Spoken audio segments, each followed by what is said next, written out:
करो। पहला काम है प्रणाम। माता पिता गुरु नावही माथा। अच्छा देखो, और एक आपको व्यवहारिक बात बताऊं। श्री रामचरितमानस में यह भी कहा गया कि भोजन कितना करना चाहिए। महत्व इसका नहीं है कि हम भोजन कितना कर सकते हैं, महत्व इसका है कितना करना है। भोजन करिए त्रिपित हित लागी, जिम सो असन पचवे जठरागी। सुअसन ऐसा भोजन जिसको जठराग्नि पचा सकती हो, और तृप्ति के लिए आप भोजन करिए। ये रामचरितमानस का संदेश है। मैं कहता हूं रामचरितमानस के अनुसार अगर कोई अपने जीवन को जीना शुरू कर दे तो भी उसके जीवन में मंगल ही मंगल होगा।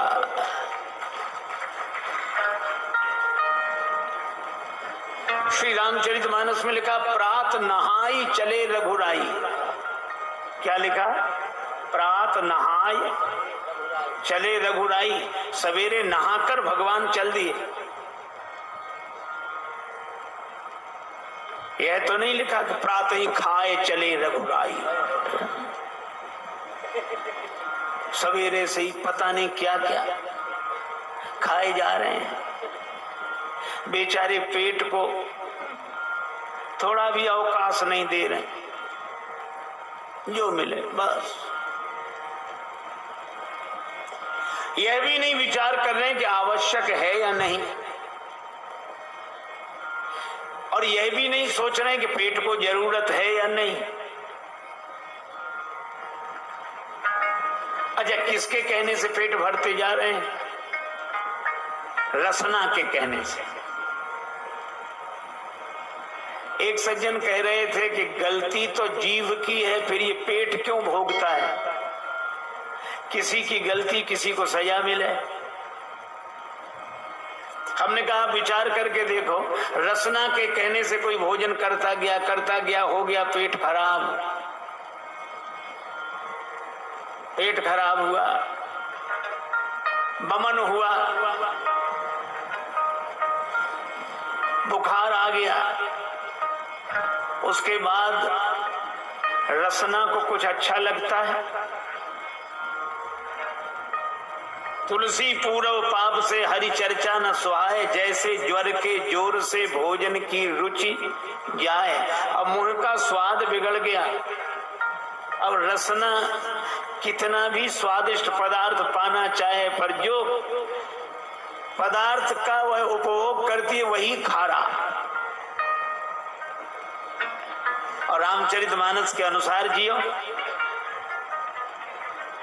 एक कितनी बढ़िया बात कही, तुम ही निवेदित भोजन करई, तुम ही निवेदित भोजन करई, प्रभु प्रसाद पट भूषण धरई, प्रभु प्रसाद पट भूषण धरई, प्रभु प्रसाद पट भूषण धरई। एक सज्जन बड़े परेशान, क्या खाएं क्या ना खाएं। एक महात्मा से कहा कि हम बड़े परेशान हैं, कभी सोचते हैं ये खाएं, कभी सोचते हैं ये खाएं, कभी लगता है कि ये खाएं या ना खाएं। महात्मा बोले बेकार परेशान हो, एक सरल सा सूत्र याद कर लो। क्या? हम जो भी खाएंगे भगवान को भोग लगाकर खाएंगे। बात तो साधारण सी लगी उन्हें, लेकिन बड़ी महत्वपूर्ण बात है। आप विचार करो, क्या आप वही खाते हो जिसका भोग भगवान को लग सके?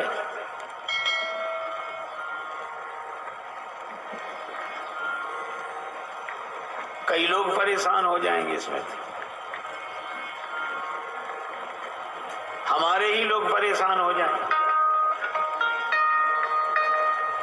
अब गुटखा, तमाकू, बीड़ी, सिगरेट, इस सब का तो भोग नहीं लगता भगवान को।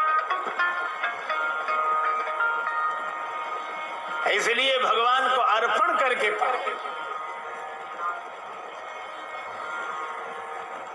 भगवान को अर्पण करके वस्त्र आभूषण धारण कर।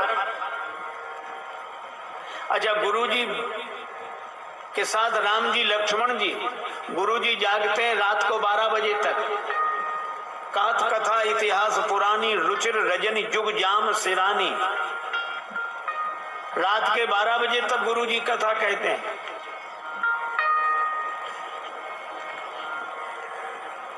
बोलो, आज के समय में गुरुजी ऐसा करें तो चेले यही कहेंगे महाराज के साथ और तो सब सो नहीं पाते।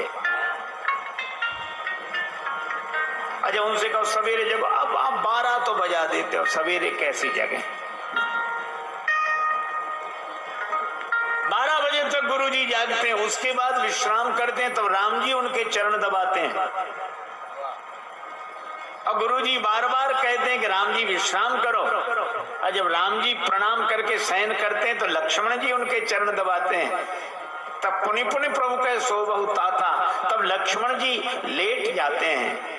वे लेटे हैं, सोए नहीं।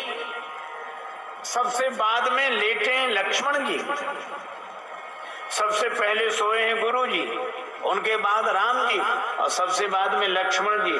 सोए नहीं, अगर सोए होते तो लिखा जाता जगे लखन, वहां तो लिखा है उठे लखन। जो सबसे बाद में लेटे वे सबसे पहले उठे। उठे लखन निज विगत सुनि अरुण सिखा धुनि कान, गुरु तय पहले ही जगत पति जागे राम सुजान। बोलो, अगर इस तरह मर्यादाएं हमारे जीवन में आएंगी तो हमारे जीवन में मंगल होगा, और हम भी कह सकेंगे जग मंगल गुण ग्राम, जग मंगल गुण ग्राम, राम के जग मंगल गुण ग्राम। दानि मुकुति धन धर्म धाम के जग मंगल गुण ग्राम, ग्राम मंगल गुण ग्राम, ग्राम मंगल गुण ग्राम, ग्राम गुण ग्राम, ग्राम गुण ग्राम।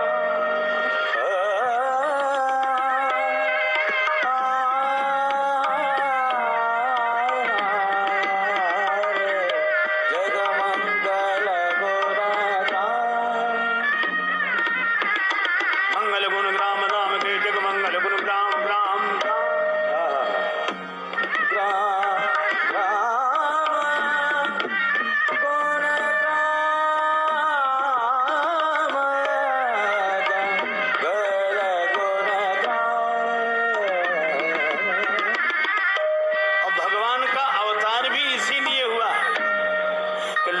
जीवन में मंगल ही मंगल हो। पूज्य श्री बिंदु जी महाराज ने लिखा है, हमें निज धर्म पर चलना सिखाती रोज रामायण।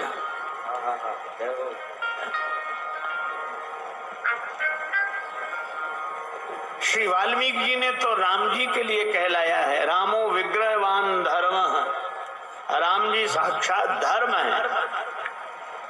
और धर्म का अवतरण जब जीवन में होता है तभी जीवन में मंगल होता है।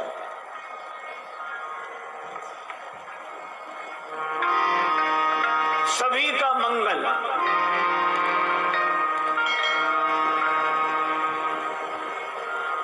और यह कथा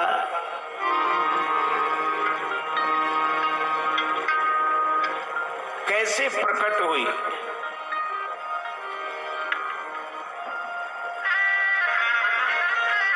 सबसे पहले भगवान शंकर ने इसकी रचना की। रचि महेश निज मानस राखा, रचि महेश निज मानस राखा, रचि महेश निज मानस। पाई सुसमौ शिवासन भाखा,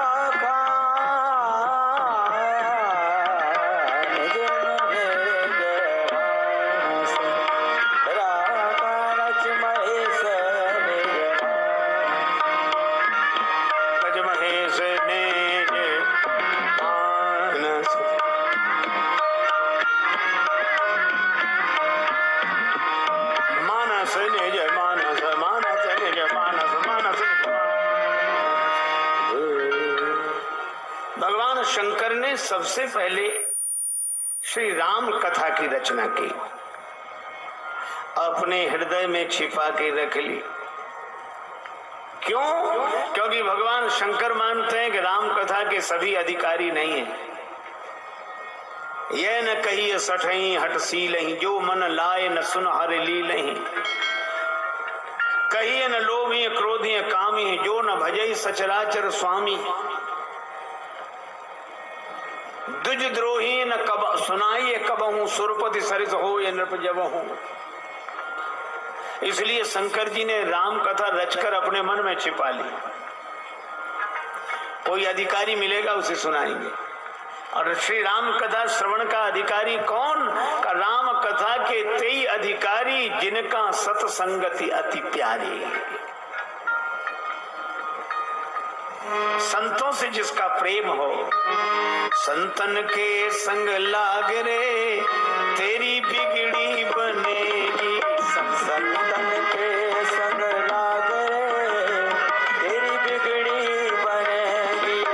संतन के संग लाग रे, तेरी बिगड़ी बनेगी। संतन के संग लाग रे, तेरी बिगड़ी बनेगी।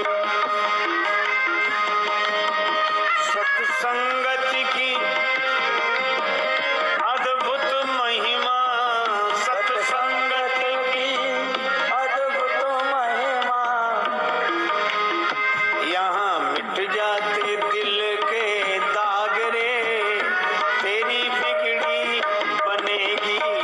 संतन के संग लाग रे, तेरी बिगड़ी बनेगी। संतन के संग लाग रे, तेरी बिगड़ी बनेगी। संतन के संग लाग रे, तेरी बिगड़ी बनेगी।